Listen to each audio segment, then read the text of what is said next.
Welcome to the MUFG Global Markets FX Week Ahead podcast with Lee Hardman, Senior Currency Analyst at MUFG. It's Friday the 25th of October 2024, and joining Lee to pose some questions on the financial market themes for the week ahead is Abdul-Ahad Lockhart, Currency Analyst. The following podcast is intended for professional investors and eligible counterparties only, and not for retail clients. Any content should not be regarded as an offer to conduct investment business or an investment recommendation, but for information purposes only.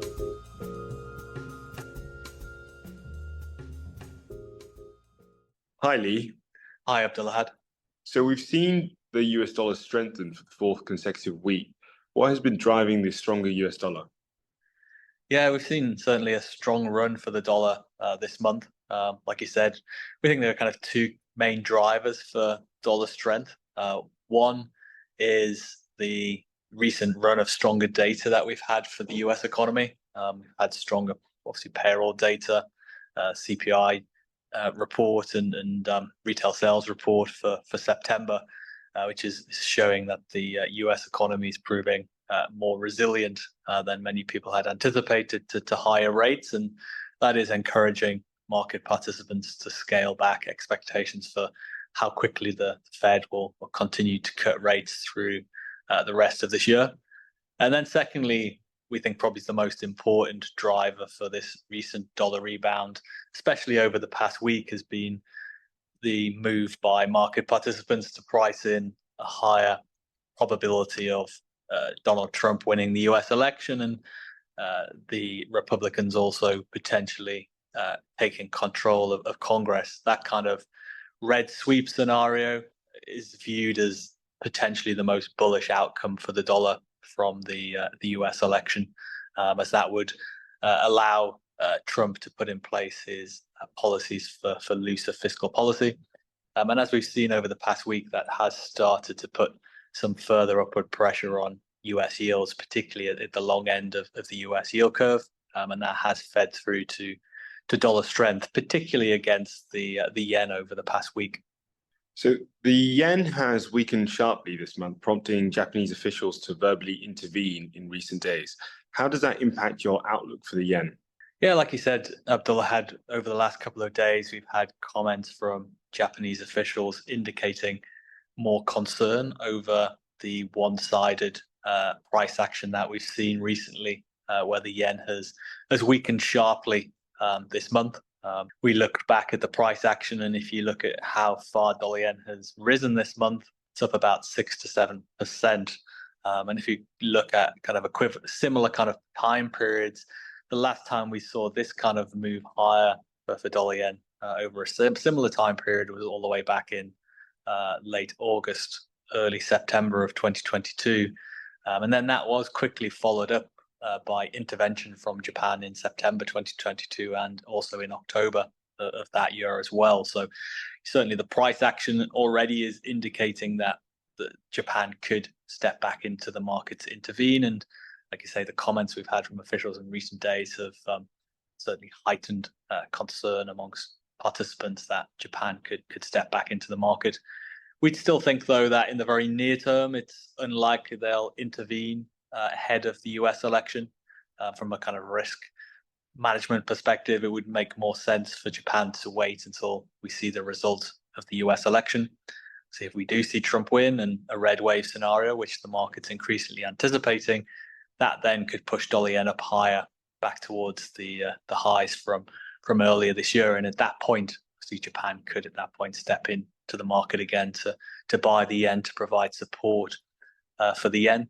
But alternatively, obviously, if the market's wrong and if Trump doesn't win, or if Trump does win, but the Republicans don't take control of Congress, if we see a divided Congress under either Trump or Harris victory after the US election, that could help to ease some of the upward pressure on dollar yen, particularly obviously if Harris was to win.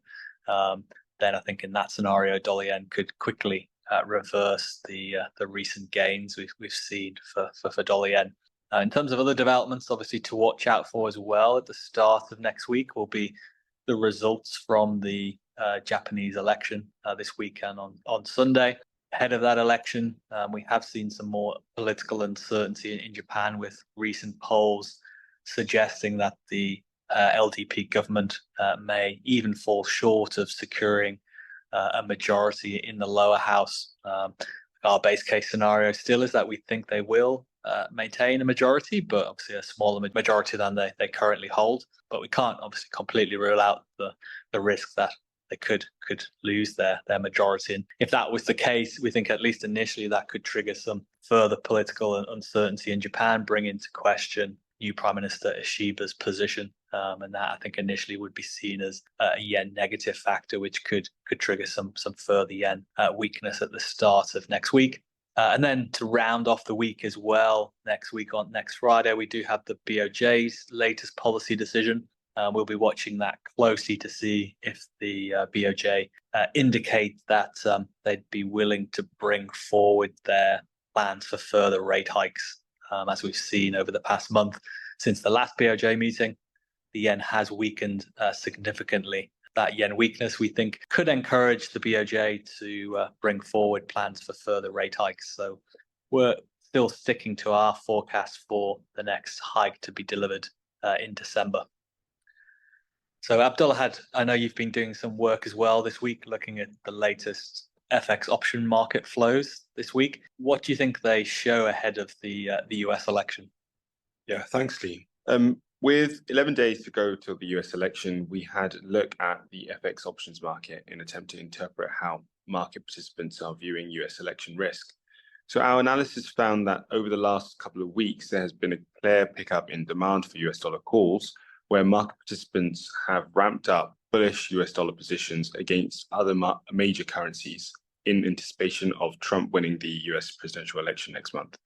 So comparing the relative FX options flow, that is US dollar demand against a currency as a proportion of total contract volumes, we identify US dollar call demand has picked up the most against the yen, Swissy, and Mexican peso over the month. Great, that's interesting, and thanks everyone for listening.